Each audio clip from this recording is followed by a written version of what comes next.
Hello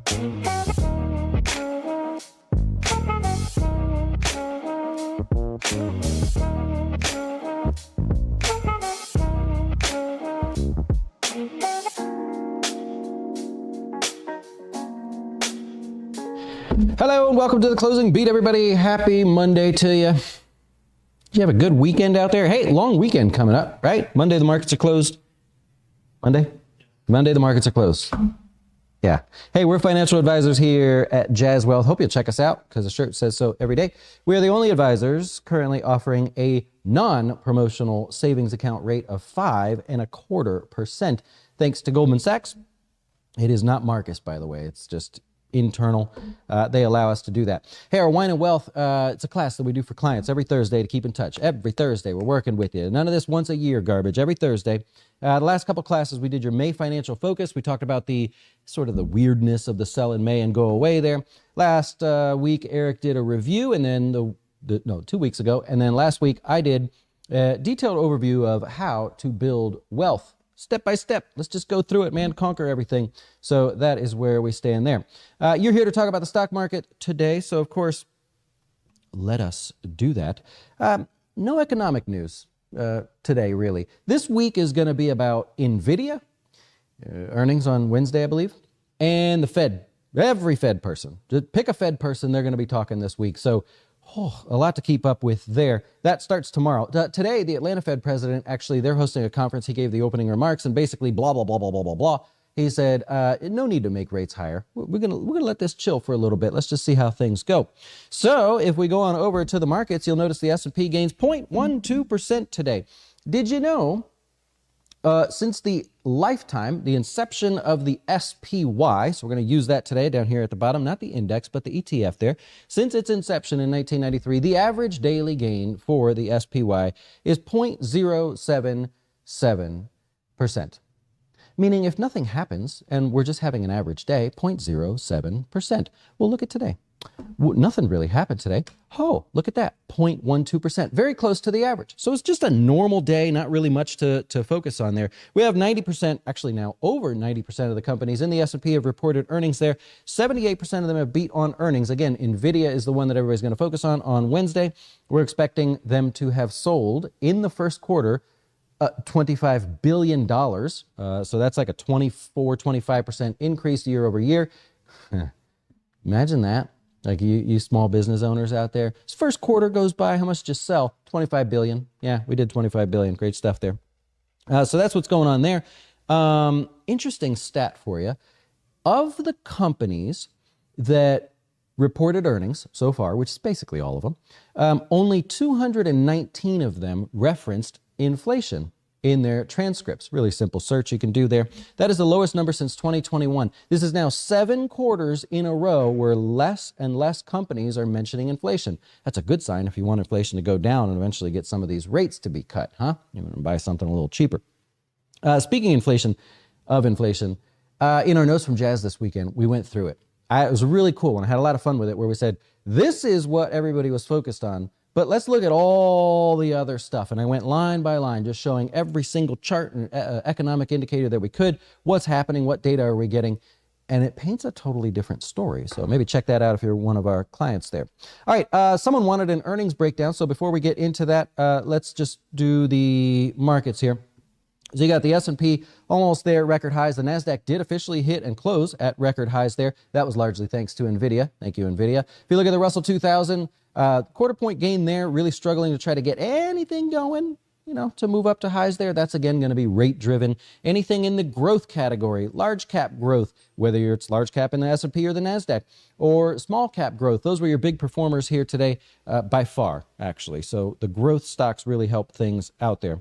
If we take a look at the Dow, the Dow just peaked over 40,000 last week. It did not do that again today. 40,003.59 was the record. I just squeaked it out on Friday there. It took 874 days to do that. I thought for fun, let's just pop on over here and let's go to the slides. Yeah, a little bored, right? So I was looking around this weekend. Here's the biggest contributors to the Dow going from 30,000 to 40,000, right? Took 874 days to do it. Goldman Sachs is the biggest contributor, over 1,500 points. Microsoft, UNH, and Caterpillar. Gee, I wonder why those are the ones that were the biggest contributors. Remember, the Dow, the formula for the Dow says he who has the highest price gets the most say in performance. That's not like the S&P. The S&P says he whose company is largest gets the most say. Your price could be next to nothing, but if your company is big enough, you get a bigger say. So that's why these are the higher price stocks inside of there. If you like your discounts and you're looking inside the Dow and you're going to do the Dow theory concept there, 3M, Disney, Nike, Boeing, naturally, Verizon, Walgreens, and Intel. These were your laggards or drags to the Dow. So taking almost 400 points away from the Dow was 3M. About 300 points is Disney, etc. So you can kind of just look through there and see who's getting all the attention, right? Who really likes what's going on there. All right, taking a look at earnings, right? Somebody wanted a breakdown of earnings. I struggled with this. I didn't know what you guys were looking for here, so I thought I'd do it the way that I want to do it, because it's my show. I can do what I want. So here we go. The percentage of companies that missed on earnings. Anybody could talk about, oh, these guys, they beat on earnings and they raised their guidance and blah, blah, blah. You guys want something unique. So the percentage of companies that missed on earnings and or sales or revenue, however you want to say it, 25.2% of the companies missed. Now, the reason I plotted this is because, look back, is that about average? Yeah, it's not so bad, right? Going back 25 years, it's slightly above average, right? I should have put the average in there, actually. I'm sorry about that. Companies missing on sales. Yeah, I mean, basically about average. So would that mean that the average stock's response to missing was better than average, right? That's something we can track as well. So I thought, well, all right, let's do that. All right, so let's start with the earnings here, right? So if they beat on earnings, the average stock's reaction on that day or the next morning, 1.07%. Okay, that's pretty good. But is it better than average? Or is this like something we're missing out on or something we should be worried about? So if you look back, yeah, it's basically just below average. Nothing really interesting there, right? If you look at the companies that missed on earnings, average price reaction a little bit worse than we've seen, minus 2.96%. So you didn't really want to be in a company, if you could avoid it, that missed on earnings, or you wanted them to say something great like the following day or something, but unfortunately that didn't happen. So that's kind of the average response there, which is really just average. Now, earnings in the S&P actually grew by 6%, which was double what everybody was expecting, and besides Nvidia, we're pretty much done with that. So it's kind of cool to actually see how that was, how that played out. Speaking of played out, let's take a look at those person who won Guess the Dow with an even guess. Yeah, Joseph S. said, you know what? I think it's going to close at 40,000, and he was right just by a little bit. So congrats to Joseph S. Joseph S. with the guess of 40,000. He won $100. He's not a client, so we're going to get him that gift card. So Joseph S. was only off by 3.59 points. I don't know if that's a record. It was really close. Yeah, Kevin pointed out that was really close. Oh, Joseph.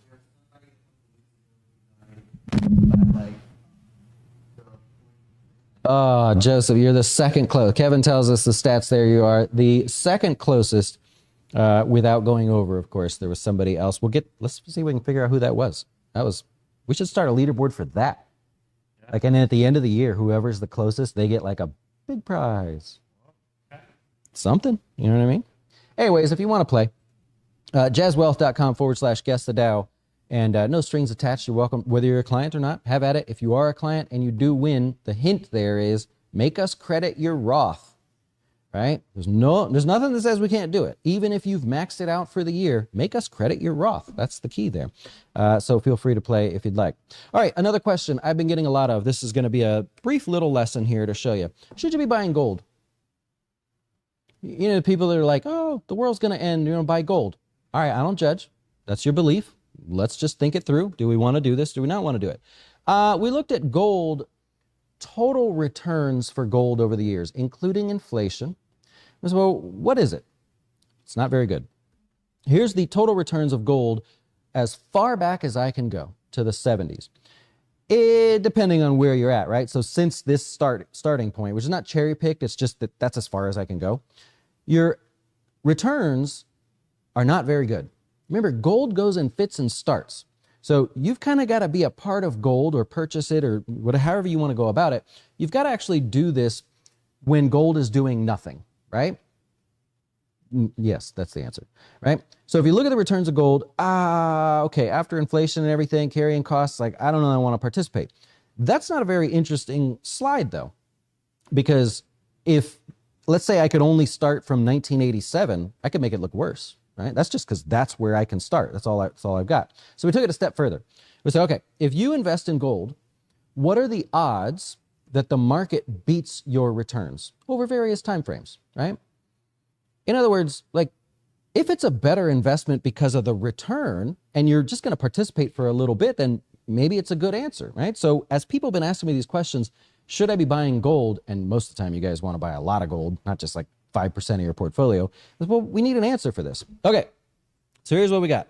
Since basically 1975, when I could get that data, there is a 99.4% chance that the market is going to beat the returns of gold. That's not good. That's like saying, hey, pick this investment, and there's a 0.6% chance that it's going to do better than this investment. You wouldn't do it. Over a 20-year time period, there's a 95% chance that gold is going to, or the markets are going to beat gold. I think you guys probably know that, right? What's kind of interesting is over the 1-year time period, that's your best time frame. So your holding period for gold, assuming you found a good entry price and everything works out, that's your best chance of success in terms of better performance. That doesn't mean you're going to lose money in gold. It just means the markets are going to beat you, and you should, probably get comfortable with that. The markets will beat it 66.2% of the time, and that's better, right? So it tells you that gold is not, and probably never, something you go all in on. There's nothing wrong with having gold. There's even gold ETFs that pay a dividend while you're holding the gold. It's like, all right, that's a little bit better, improves your total return.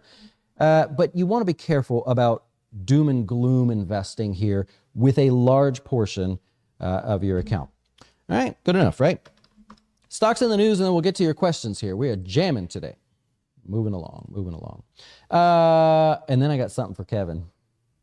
I got a respect. Wait till you see this. Kevin's going to love it because I know you like your food too.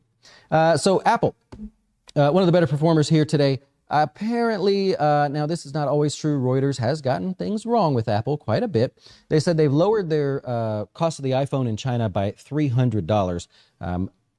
I don't know, right? That's one you very easily could see in a couple days. Reuters go, we got it wrong. It's only $50.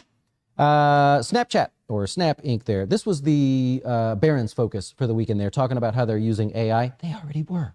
They've been trying forever. Remember the AI spectacles or glasses or whatever they called them? Nonetheless, it helped the stock here today. So if you have Snapchat, you're happy to see it doing something there. Target a little bit weaker here today. Target and Walmart are rolling back prices. Right?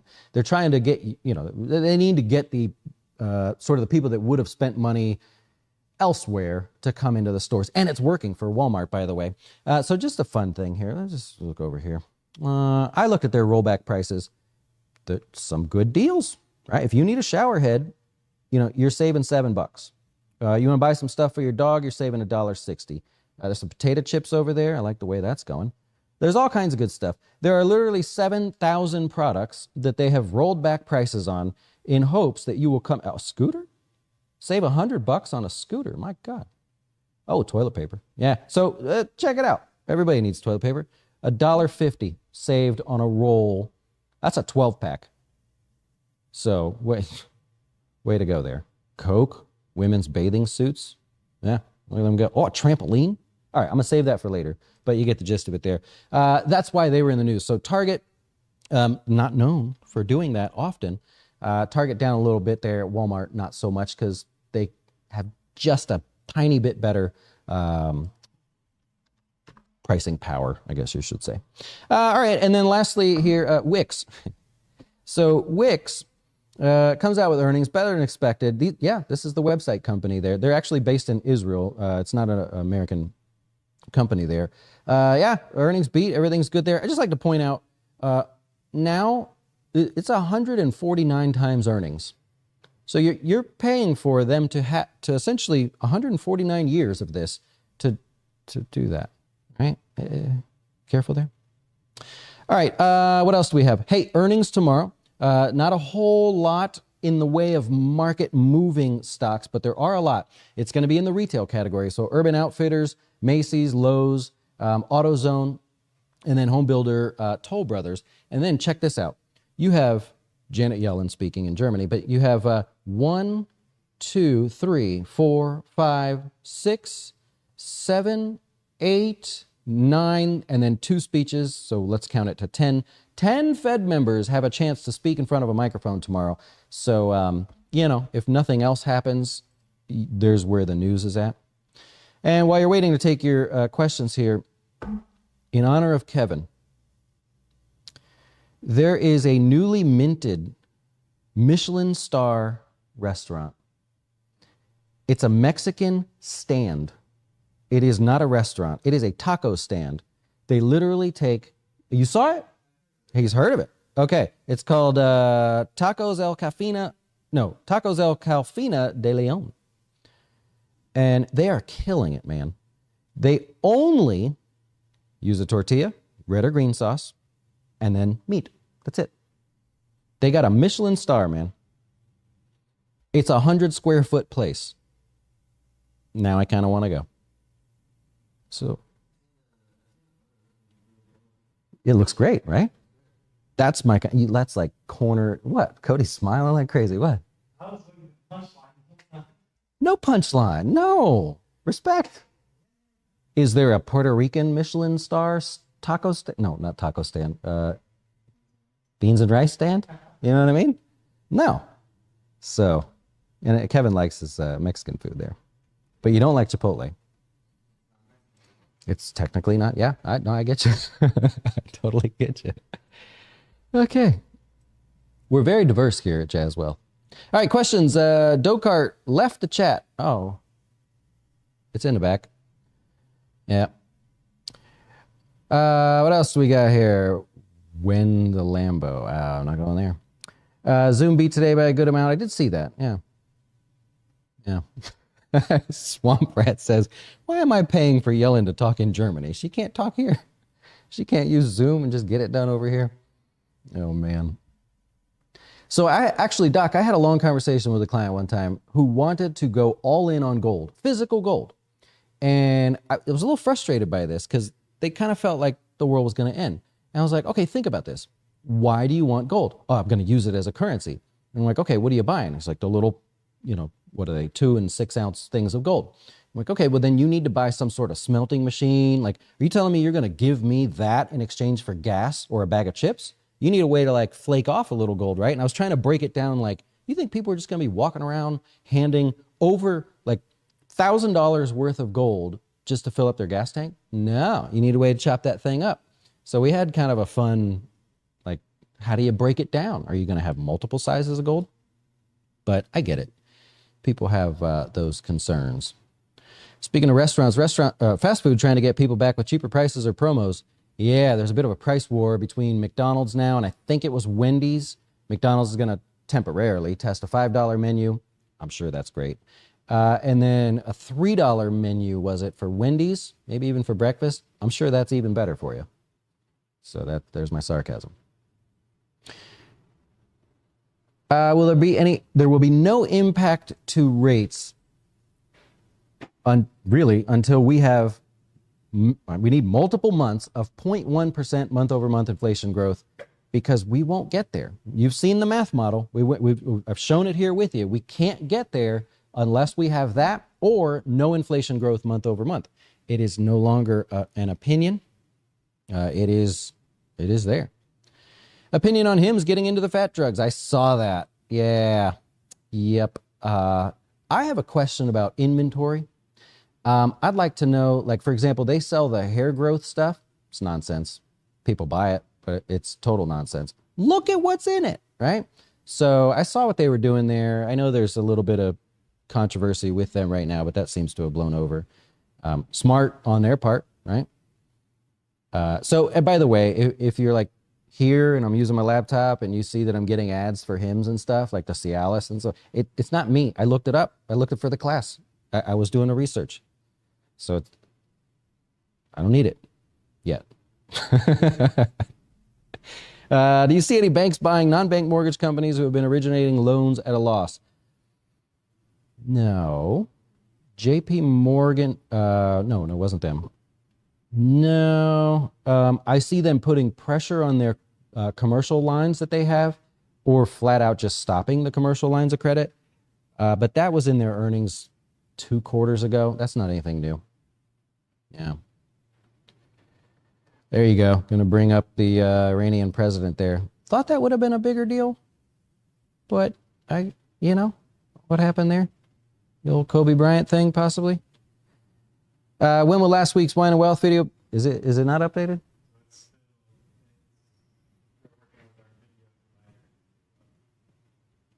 Oh, it's stuck. Oh, okay. They're working on it. It will be there. It's like stuck processing or something. It's a good one too. It's a good one. All right.